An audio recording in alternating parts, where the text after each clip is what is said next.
만이에서 5세 아동은 누구나 분노 발작을 일으키다. 아이가 겉으로 분노를 표출하면 부모는 책임을 느끼면서도 어찌할 바를 모른다. 하지만 아동 분노 발작을 막을 수 있는 방법은 있다. 가장 좋은 방법은 아이의 화를 돋구는 상황을 피하는 것이다. 물론 이 방법이 매번 통하는 것은 아니다. 그렇다고 아이를 내팽겨치면 안 된다. 일단 진정하는 것이 해결의 열쇠다. 아동 분노 발작을 예방하는 5가지 요령. 분노 발작은 정서 발달의 결과다. 아이들의 감각이 깨어나고 인지하며 분노 또는 좌절 등의 감정을 표출하기 시작한다. 물론 조금씩 성장하면서 감정을 조절하는 법을 깨우치지만 여전히 어린 아이들은 마음속 감정을 제대로 관리하고 통제하는 방법을 알지 못한다. 만 2세가 되면 아이들은 독립심이 생긴다. 이때부터 자신이 원하는 것을 부모가 들어주지 않는다는 것을 깨닫는다. 바로 이 지점에서 아동 분노 발작을 일으키는데 바로 새로 장착된 자신의 의지를 부모에게 강조하고 이러한 수단이 부모에게 먹히는지 확인하기 위한 목적이 있다. 다른 또래에 비해 분노 발작이 유독 심한 아동도 있다는 점을 이해해야 한다.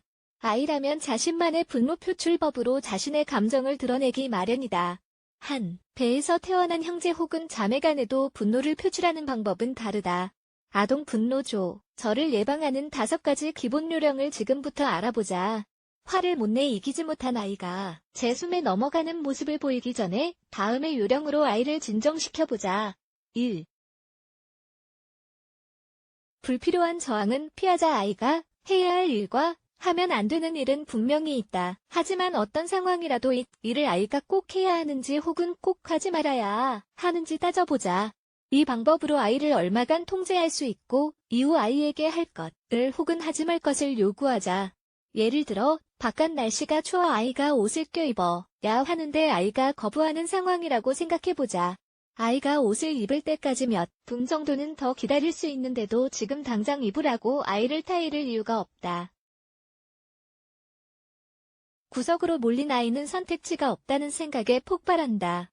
아주 잠깐이라도 옷을 입지 않는다고 하면 그대로 두자.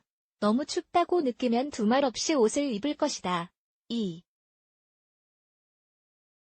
좌절 상황을 예측하자. 아이와 하루 온종일 보내야 하는 상황에는 만반의 준비를 하자.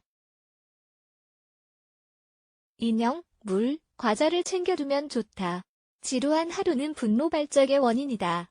공원에서 한창 즐겁게 노는 아이에게 이제 집에 가야 할 시간을 알릴 때는 곧 떠나야 함을 미리 알려주는 것이 좋다. 한창 재미있는데 갑자기 떠난다고 하면 놀랄 수밖에 없다.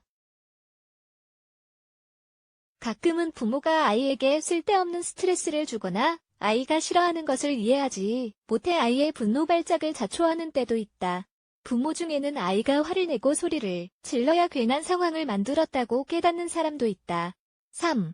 섣불리 안 되라고 하지 않는다. 부모가 안 되라는 말을 끊임없이 사용하는 것 역시 아동 분노 발작의 원인일 수 있다. 부모의 거절은 반항의 씨앗이 된다. 안 되를 언제 사용하는지 잘 생각해보고 무조건 안 되라고 하기보다는 수락할 수 있는 대안을 제시하는 것이 좋다. 안 되라고 해야만 하는 상황이 있기 마련이다. 아이가 철로 된 물건을 전기 콘센트에 집어넣으려고 할 때는 단호하게 안 되라고 말해야 한다. 하지만 극도로 위험한 상황만 있는 것이 아니다. 아이의 부탁이나 요구를 들어줄 수 있는 상황에 대해 생각해보자. 4. 합리적인 범위에서 경계선을 그어놓자. 분노 발작을 하기 전에 아이가 반드시 인정하고 따르는 법을 배워야 하는 경계선을 세워야 한다. 아이의 일거수일투족을 통제하기 불가능하다. 과잉 통제는 아이가 독립적으로 시도해보고자 하는 욕구를 억누르게 된다. 동시에 너무 자유분방하게 키워도 안 된다. 위를 넘으면 초래할 수 있는 결과를 이해하도록 넘어서는 안 되는 범위를 가르쳐야 한다. 5. 아이의 신체 건강을 관리하자. 분노 발작은 정서적인 폭발이지만 신체 건강을 해칠 수도 있다. 점심을 건너뛰거나 낮잠을 자지 못해 분노 발작을 일으키는 경우도 있는데 바로 몸 컨디션이 떨어진 것을 제대로 소통하지 못하기 때문이다. 일상적인 활동을 유지하는 것이 중요한 이유다. 제때 낮잠을 자고 식사 및 간식을 섭취하며 목욕을 하는 것이 중요하다. 일상적인 활동을 통해 아이는 더욱 안락함을 느끼고 욕구, 만족 및 정서적 휴식을 가질 수 있다. 그리고 부모는 분노 발작으로 인한 당황스러운 상황을 피할 수 있다. 분노 발작을 잘 다스리는 방법 앞서 살펴본 주의 사항을 잘 지켰는데도 분노 발작은 얼마든지 표출할 수 있다. 이때 가장 먼저 해야 하는 것은 바로 진정하기다. 부모도 덩달아 화를 내면 상황은 걷잡을 수 없게 된다. 분노 발작은 보통 아이 스스로도 놀란다. 자신이 느끼는 다양한 감정이 한꺼번에 표출되어서다. 그러므로 아이 스스로도 상처받지 않고 주변 사람들도 상처받지 않도록 상황을 풀어가는 것이 중요하다. 아이가 진정하려면 부모의 도움이 필요하다. 낮은 목소리로 천천히 소통하자. 상황을 제대로 설명하고 부모의 입장을 알아듣게 전달하면서 아이도 같이 진정하도록 하는 것이다. 아이가 원하는 것을 무조건 들어주는 방식으로 푸는 것은 좋지 않다. 이 경우 아이는 화를 내고 소리를 지르면 원하는 것을 얻을 수 있다는 잘못된 메시지를 속에 심을 수 있기 때문이다. 바깥이라면 주위에서 아이에게 신경을 쓰지 말라고 하거나 심지어 따끔하게 혼을 내라고 말하는 사람도 있다.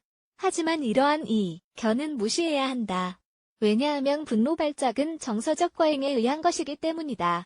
화를 내고 소리를 지른다고 해서 아이를 때리거나 혹은 무시를 하는 것은 부모에게 좋을 것이 없다.